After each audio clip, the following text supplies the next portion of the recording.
สบายดีข้าพเจ้าชื่อเทาคุณสมีคำวินไสปัจจุบันแมนเรียนสาขาภูมิศาสตร์ปี4จุดประสงค์ในคลิปนี้แมนจะมาทดลองเกี่ยวกับเงามืดและเงามัวซึ่งในการทดลองของวันนี้เขามีอุปกรณ์อยู่1แมนแสงเลเซอร์เนาะเป็นเขาจะถือเป็นบอลกำเนิดแสงแล้วก็แผ่นเทียบที่วัตถุขั้นระหว่างแสงเนาะเพื่อเขาจะเบิ่งมันแมนมีเงามืดหรือเงามัวเป็นจังไดนั้นไปติดตามนำกันเลยตอนนี้แมนเอาบอแสงน้อยกว่าทุกเนาะ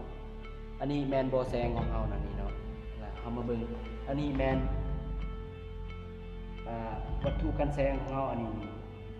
เมื่อแสงไปกระทบใส่วัตถุกันแสงของเรานี้เราจะเห็นว่า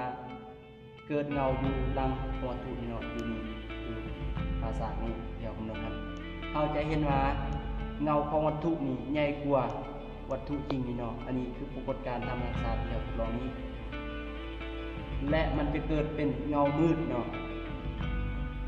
ตามการสังเกตเราจะเห็นว่ามันเกิดเป็นเงามืด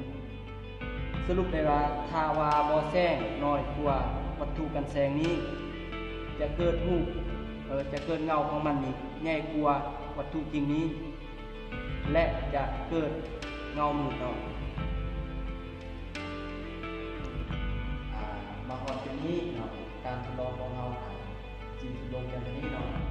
ในคลิปนี้ข้าพเจ้าว่ามีประโยชน์หลายน้อยสำหรับน้องๆนักเรียนเนาะที่สนใจอยากศึกษาเกี่ยวกับการทดลอง